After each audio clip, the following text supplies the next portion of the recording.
Saya record ya.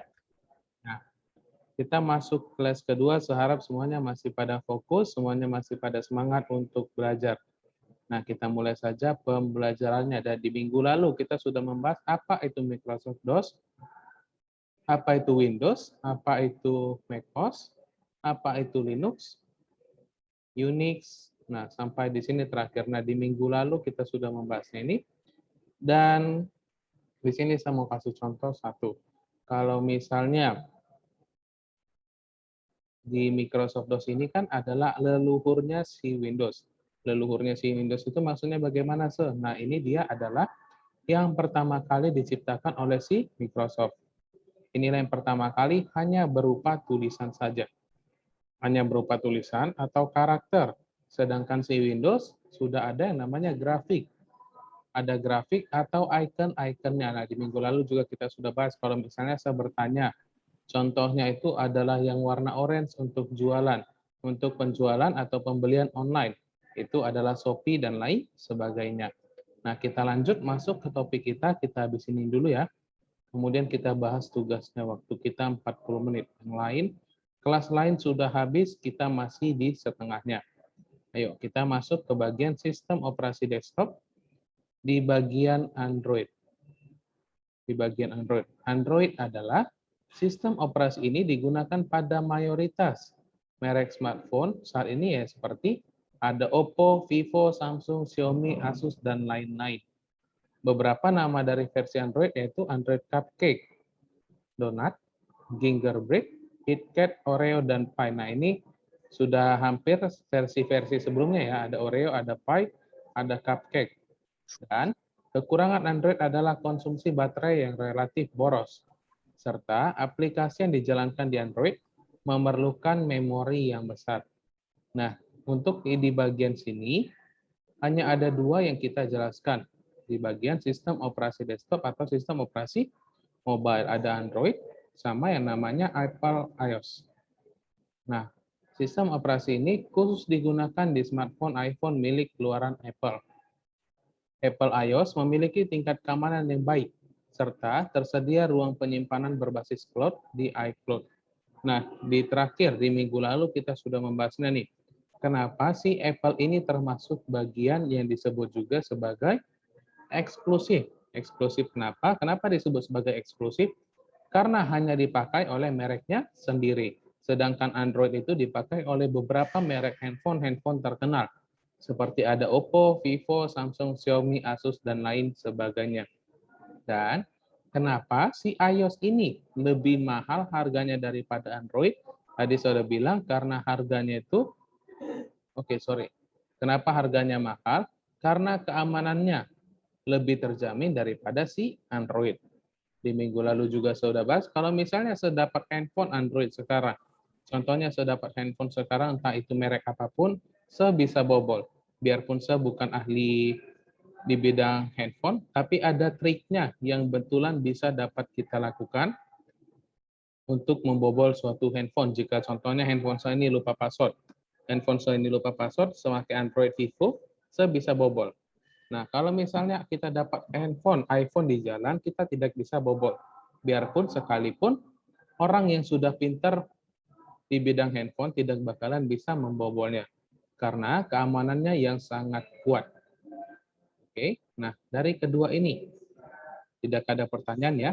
Nah, ini sama aja sama seperti di minggu lalu. Kalau si Android ini, dia itu adalah keluaran dari Linux. Dia adalah keluaran dari Linux. Nah, ini juga seperti Linux. Android itu adalah keluaran dari si Linux, buatan si Linux. Oke, paham maksud saya, Android itu adalah buatan si Linux. Contohnya seperti Microsoft Office. Semua tahu ada Microsoft Office kan? Nah, Microsoft Office ada juga bagian tambahannya. Di dalam Microsoft Office itu seperti, contohnya itu ada Microsoft Word. Benar ya, ada Microsoft Word, ada Microsoft Excel. Kemudian ada Microsoft PowerPoint. Nah, sama juga seperti di bagian si Android ini. Android ini adalah buatan si Linux ini. Dia adalah buatan Linux yang open source. Nah, maksudnya open source itu bagaimana? Nah, di minggu lalu kita juga sudah membahasnya. Open source itu kita bisa membukanya, kita bisa mengganti-gantinya. Contohnya, aku kalau misalnya WhatsApp ini kurang pas di bagian aplikasi sini, di bagian desktop ini, kita bisa ganti ke tempat-tempat yang lain. Contohnya itu kita bisa membuatnya, kita gabungin antara aplikasi satu dengan aplikasi lainnya. Sama seperti juga di dalam game dalam handphone. Semua di sini pasti bermain game di dalam handphone. Kalau misalnya nih kita bermain game lebih dari satu, apa yang biasa kita lakukan di dalam handphone tersebut? Ayo, kalau misalnya kita bermain game, ada gamenya lebih dari satu. Ada 3 atau 4 game di dalam handphone kita tersebut. Apa yang kita lakukan di dalam handphone tersebut? Ayo, coba dijawab sama Sonya nih.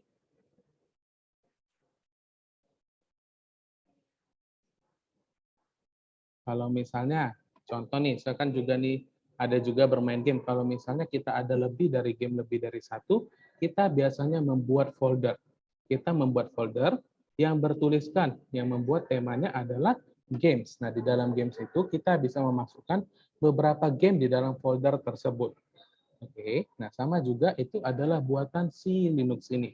Karena dia adalah open source, artinya pengguna bebas untuk mengembangkan dan mendistribusikan tanpa harus membeli lisensi sistem operasi ini. Nah, tadi di sini adalah bebas. Kita bebas ngapain pun di dalam si Android ini, tetapi ada kaidahnya. Ada aturan yang tidak dapat kita langgar. Oke. Nah, seperti di Android, kita bisa mengganti tema, kita bisa mengganti suara, dan lain sebagainya. Dan kalau di bagian si Apple iOS ini adalah penyimpanannya yang cukup baik.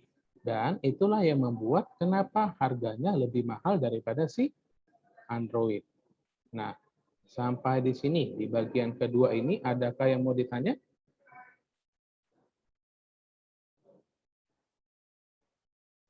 Oke, jelas ya. Unix itu apa, Nah, Unix ini, yang ini ya, kita di minggu lalu juga kita sudah bahas, itu adalah bagian sistem operasi desktop yang banyak di komputer besar seperti komputer, mainframe, dan sebagainya. Unix merupakan operasi andal yang digunakan di jaringan komputer. Nah, si bagian Unix ini bukan dipakai di dalam komputer atau laptop biasa. Dia dipakai seperti yang besar, entah itu di dalam perusahaan atau di bagian mainframe. Contohnya misalnya di bagian Telkomsel, Telkomsel mempunyai di pusatnya memakai yang namanya Unix. Seperti begitulah contohnya. Dia dipakai di bagian yang besar-besar, yang memiliki perusahaan yang besar. Sedangkan kalau misalnya Windows, Linux, dan macOS ini dipakai di tempat-tempat biasanya.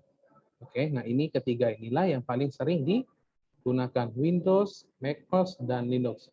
Nah, di minggu lalu saya sudah membilang kalau misalnya kita akan membahas dari command prompt. Nah, saya kasih contoh seperti begini. Saya kasih contoh ini oke. Nah, kita bahas tentang command prompt. Di command prompt ini contohnya adalah dia karakter user interface. Karakter user interface. Nah, kemarin di minggu lalu kita sudah bahas. Kalau misalnya kita membuat folder,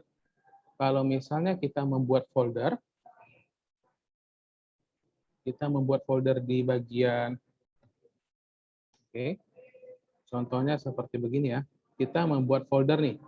Kita membuat folder di dalam Windows adalah dengan cara menekan klik kanan, kemudian, oke ini sebut ya, kalau misalnya kita buat folder baru nih, folder baru di Windows adalah caranya klik kanan pada mouse, kemudian apa nih selanjutnya? New. Oke, nah benar ya. Setelah klik kanan pada mouse, new, kemudian folder baru. Nah, ini adalah cara untuk membuat folder baru di dalam si Windows-nya. Sedangkan kalau dari CMD atau command prompt ini caranya adalah seperti begini. Oke, nah ini saya demokan nih, saya praktekin seperti begini. Semuanya sudah nampak tidak? Ini adalah bagian seperti command prompt. Semua sudah nampak di bagian sini? Gimana? Sudah ya? Nah, kalau misalnya sudah lihat di bagian sini nih. Ini adalah di bagian C, titik 2, user. Nah, ini adalah bagian dari si komputer kita atau laptop kita. Semakai Asus 456U. Nah, ini C ini maksudnya bagaimana, Sir? Nah, C ini maksudnya adalah kita berada di dalam data C. Oke, ini sebentar saya buka ya. Kita berada di daftar C. Kita masuk di bagian Windows C. Nah, ini saya buka. Nah, kita masuk di bagian Windows C. Nah, saya mau pindahin di dalam Windows D. Contohnya, saya pindahin di dalam Windows D. Nah, ini saya klik D, kemudian bagi titik 2 seperti begini. Nah, maka dia akan berpindah dari C ke D. Kalau misalnya di data D, contohnya, kita buat ini adalah di bagian Windows. Cara untuk membuat folder baru adalah tadi, klik kanan, New, oke, kemudian folder. Nah, baru muncullah nama folder. Di sini tulisannya ada New Folder. Oke, itu adalah cara untuk pembuatan di Windows. Sedangkan kalau misalnya dari Microsoft DOS ini lebih keren, tapi lebih cukup sulit. Cukup sulitnya bagaimana, Sir? Nah, cukup sulitnya kalau untuk membuat folder baru di dalam Windows, di dalam command prompt ini adalah dengan menekan mkdir. Kita harus membuat kata-katanya mkdir spasi. Contohnya, aku. Lihat ya. Di sini se-enterin. Se-enter, tekan enter, maka akan keluar folder baru di sini. Oke, semuanya sudah nampak? Sudah kelihatan jelas tidak? Kalau saya ulangin. Kalau misalnya saya buat lagi folder baru dengan nama aku, dia tidak akan bisa terbuat karena sudah ada foldernya, sudah ready. Sudah ready di dalam data D-nya. Nah, kalau misalnya contoh kita buat lagi mkdir saya. Nah, sini center ada di data D. Ini center, maka akan keluar folder baru yang namanya saya. Nah, kalau misalnya nih, saya buat seperti begini. Aku, saya, kamu. Saya buat seperti begini. Oke, saya buat seperti begini. Mkdir itu adalah pembuatan folder. Tetapi ada lagi katanya aku, saya, kamu. Apa yang terjadi di dalam data D ini? Ayo. Yang bisa yuk. Kalau misalnya kita pikir-pikir nih, saya tadi memakai hanya satu kata saja, saya. Maka keluarlah satu folder. Kalau misalnya saya buat 3 kata seperti begini, aku, saya, kamu, itu terbuat dalam satu folder kah atau lebih dari satu folder? Yuk.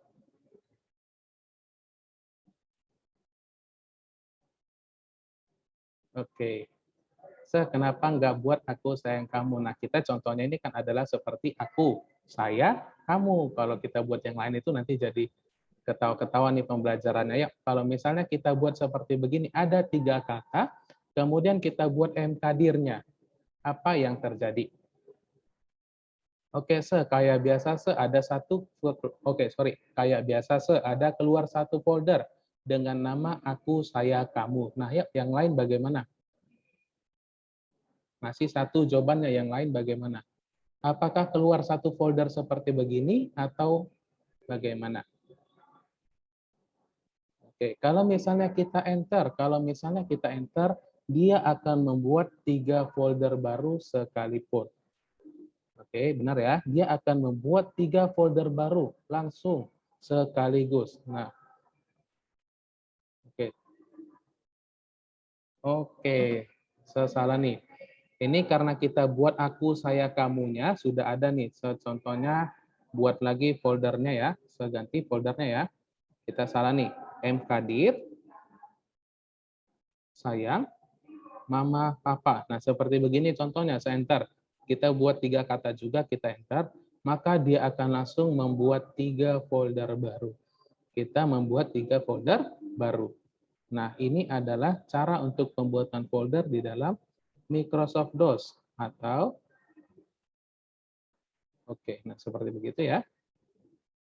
Oke, silakan. Nah, itulah perbedaan di antara Windows sama di bagian yang namanya Command Prompt atau Microsoft DOS. Kalau untuk kita membuat sesuatu, kita membuatnya lebih gampang dari Windows. Hanya klik kanan, New, kemudian Folder. Nah, itu adalah untuk pembuatan di dalam si Windows. Kalau dari Command Prompt, kita hanya membuatnya dari sini. Full tulisan sebegini saja. Hanya full ketikan dan berwarna hitam saja. Nah, di bagian sini, ini adalah yang minggu lalu saya sudah janjikan. untuk membuat perbedaannya. Perbedaan antara leluhurnya si Windows adalah si Microsoft DOS ini. Oke, leluhurnya ya. Kenapa dibilang leluhur? Karena ini. Generasi pertama sistem operasi besutan Microsoft. Nah, besutan ini artinya adalah, kita kemarin apa nih? Apa arti dari besutan? Adalah buatan Microsoft. Nah, sampai di sini kita sudah bahas sistem operasi desktop, kita sudah bahas Android dan iOS. Ada yang mau ditanyain tidak?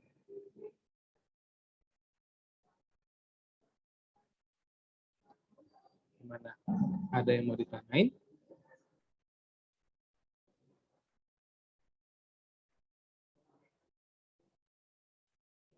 So, di TIK itu ada belajar coding? Ada. Kita nanti belajar coding itu di SMA. So, kemarin udah ngajarin cara untuk membuat web offline. Contohnya seperti begitu ya. Tapi nanti mungkin di kelas 10 atau 11. Nah, untuk pembelajaran SMP, kita lebih ke bagian pengenalan.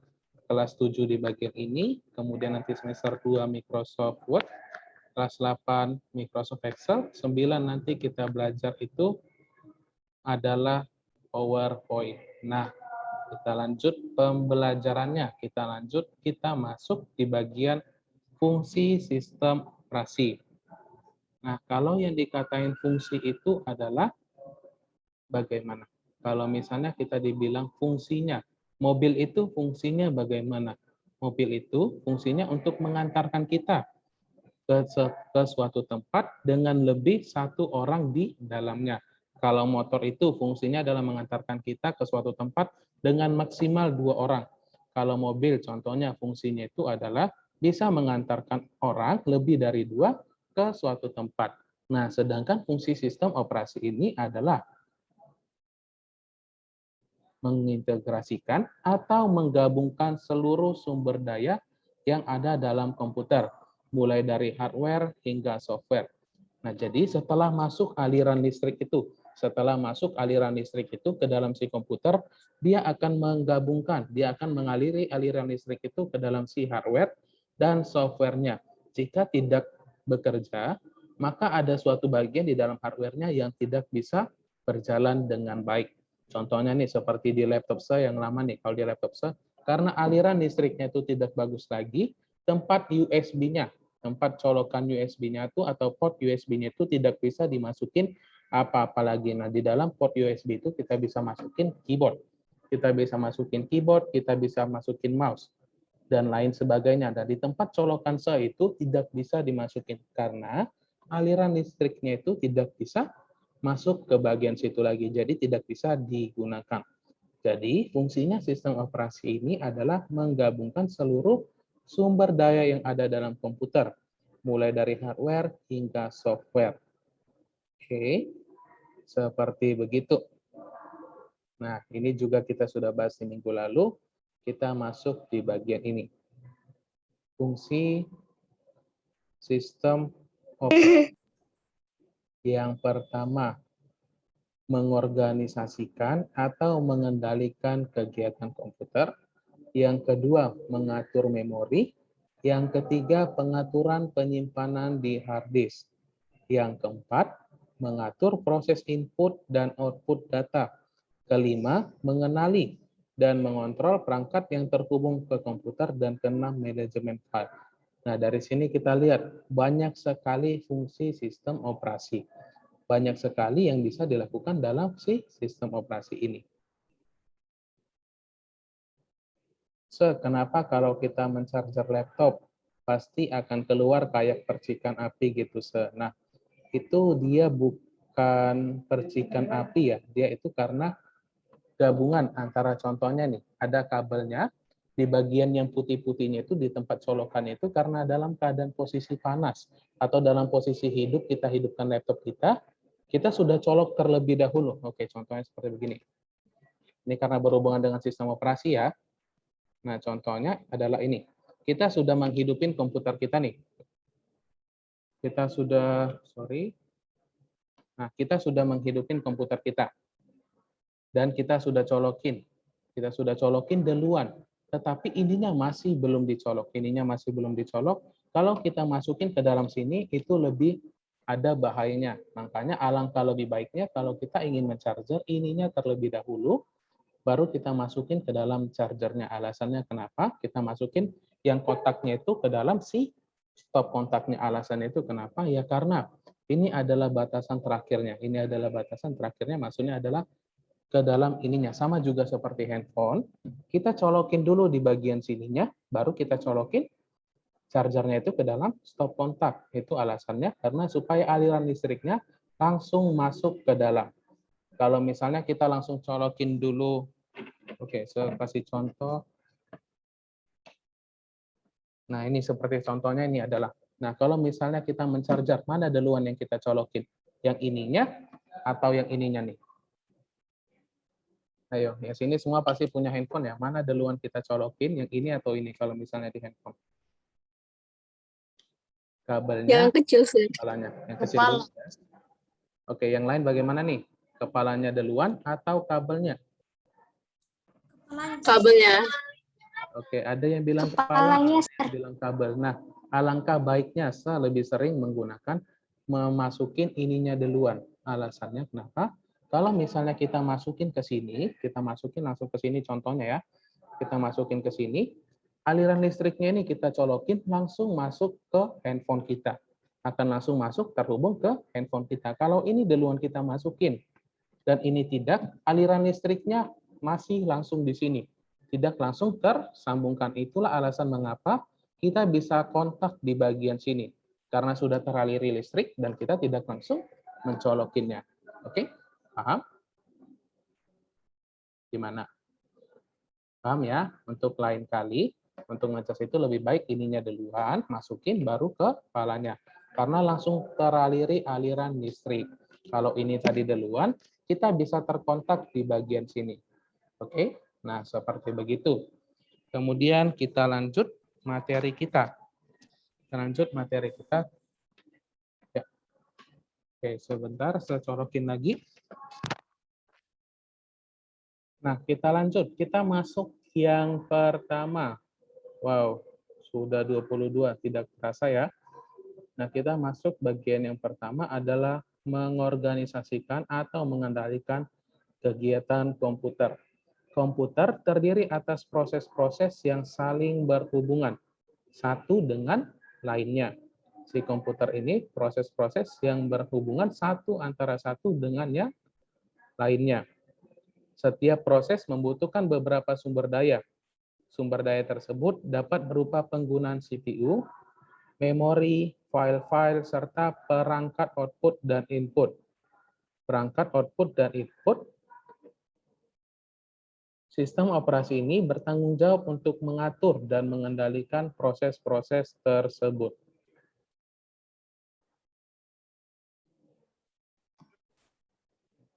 Bentar ya. Nah, di sini adalah sama juga seperti manusia. Sama juga seperti manusia. Maksudnya seperti manusia itu bagaimana? Nah, kalau misalnya saya bertanya, kaki, tangan, mulut, mata itu saling berhubungan tidak? Satu sama lainnya. Ayo, kalau misalnya di dalam organ tubuh kita, kaki, tangan, mata, mulut itu saling berhubungan tidak? Satu sama yang lainnya.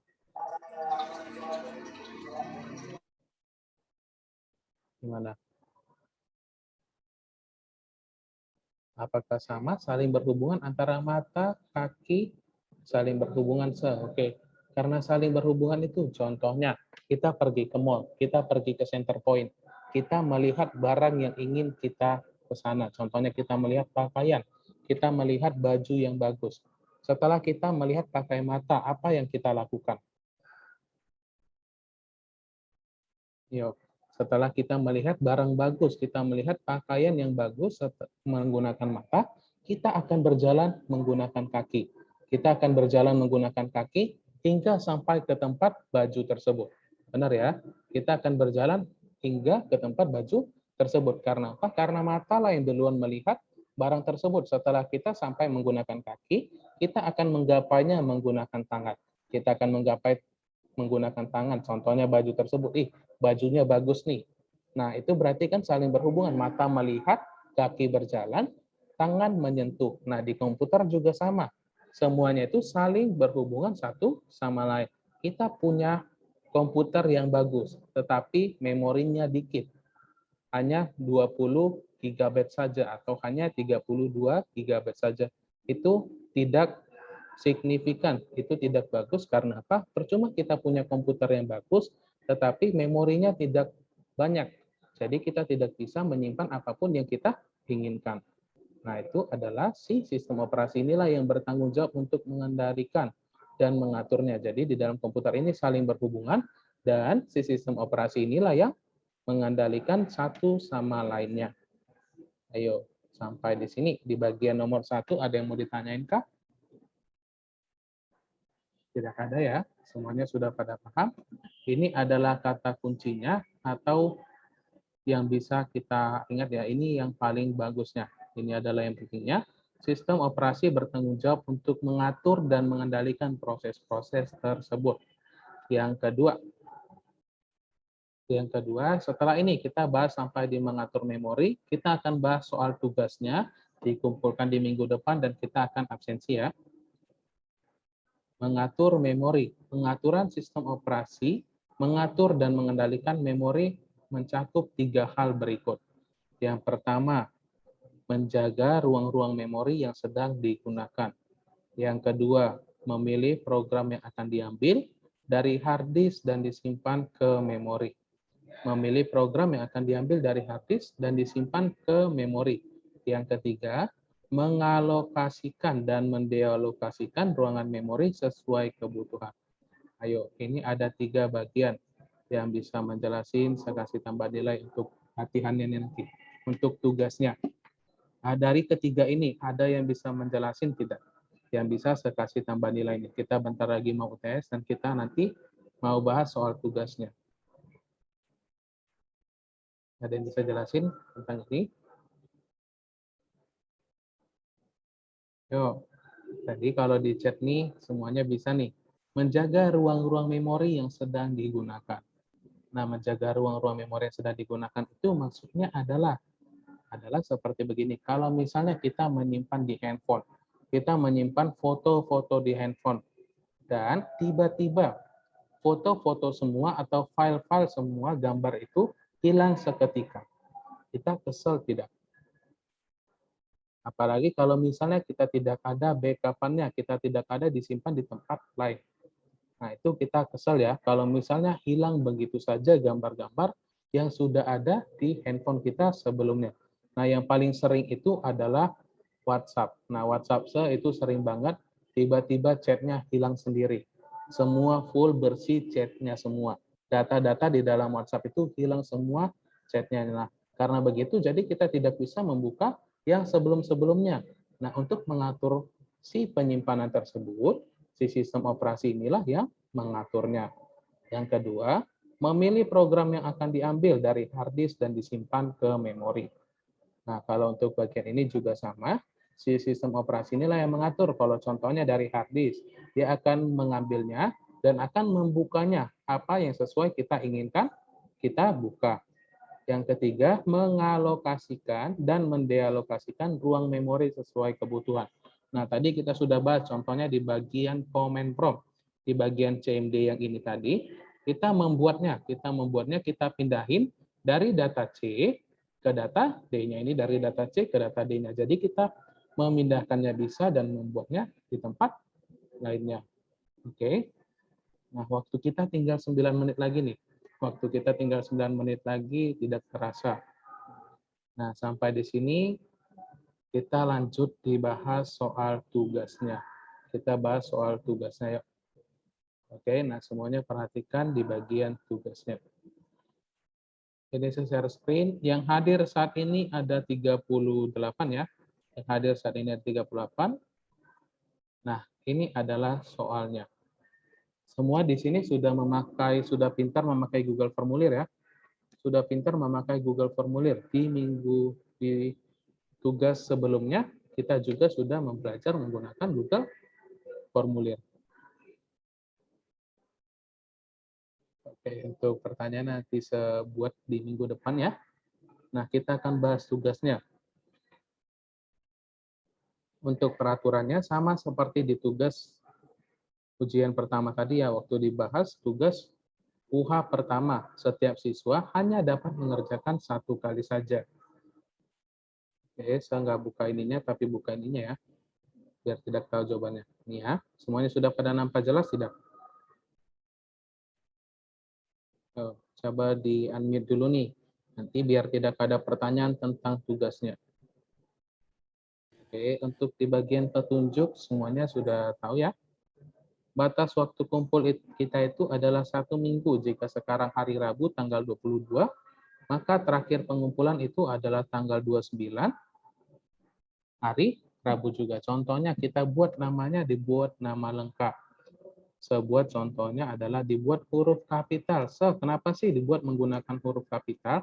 Supaya lebih nampak, supaya lebih kelihatan nama-namanya. Yang hadir di saat ini adalah 39.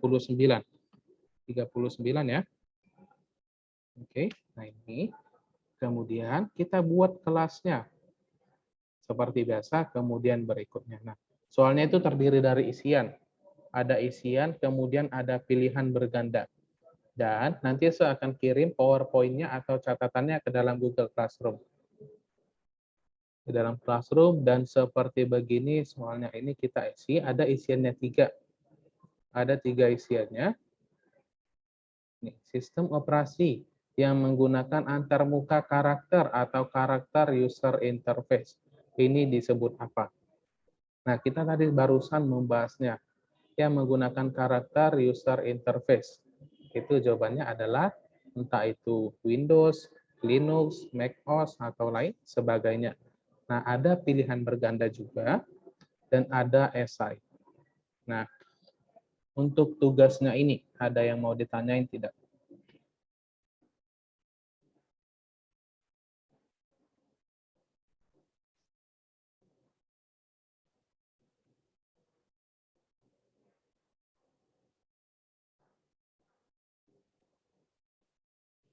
Gimana? Semuanya sudah pada melihat? Nah, untuk semua tugasnya ini berdasarkan yang kita pelajarin. Berdasarkan yang kita pelajarin semuanya, saya yakin, sejamin ada di dalam PowerPoint ini. Nanti saya kirimin ya, akan ada di dalam PowerPoint ini. Dikerjakan dengan bagus. Semakin cepat, semakin baik. Oke, kalau misalnya tidak ada yang mau ditanyain, yang macOS ini saya tutup ya, CMD ini saya tutup. Oke, kenapa nih Safir? Coba di-unmute aja biar cepat nih. Waktu kita tinggal 2 menit lagi.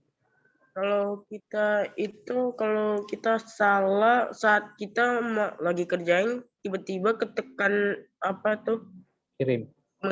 kirim gimana tuh, Sir? Kalau misalnya salah, nah salahnya itu maksudnya bagaimana? Kalau misalnya nih, contoh nih, ini kan semua sebuat wajib diisi. Ini semua sebuat wajib diisi, tidak boleh tidak mengisinya. Kalau tidak mengisinya, setekan berikutnya, dia tidak akan bisa. Karena pertanyaan ini wajib diisi. Kita tidak bisa menekan tombol kirim jika semuanya tidak kita isi. Oke? Nah, Bukan itu, Sir. Maksudnya nggak sengaja kekirim. gimana? Kayak belum siap dan langsung nggak sengaja terkirim, Sir. Belum siap tapi nggak sengaja terkirim. Nah, saya tadi barusan bilang, kita nggak mungkin bisa mengirimnya kalau misalnya belum siap, tidak diisi jawabannya. Semuanya ini saya buat wajib mengisi jawabannya, kecuali kalau misalnya kita jawab, contoh jawaban ini adalah aku, yang ini adalah kamu, yang ini adalah dia. Nah, ini contohnya. Setelah kita bisa membuatnya, kita telah mengisinya. Kita tekan berikutnya. Nah, baru dia bisa otomatis masuk ke bagian pilihan berganda seperti begini. Nah, tapi kalau misalnya di bagian isian tadi aku ada salah nih, aku salah jawabannya, boleh tidak kembali? Nah, bisa. Kita di bagian ini kita bisa menekan kembali dan mengisi jawabannya. Nah, itu kan pertanyaannya Safir, atau bagaimana nih? Ini sering kayak gitu. Oke, nah untuk tugasnya semuanya sudah pada paham ya. Harus wajib diisi, dan ada tombol berikutnya. Setelah kita mengisi semua, baru ada tombol kirim. Nah, batas pengerjaannya itu adalah 1 minggu. Batas pengerjaannya 1 minggu. Oke, pembelajaran kita sudah habis sampai di sini, 9.35. Ada yang mau ditanya lagi? Tidak? Mana? Tidak ada? Oke, kalau tidak ada, kita akhirin sampai di sini pembelajaran kita. Oke, jaga kesehatan dan tetap semangat. Masih ada les ketiga untuk pembelajaran selanjutnya. Kita tutup dan bye-bye.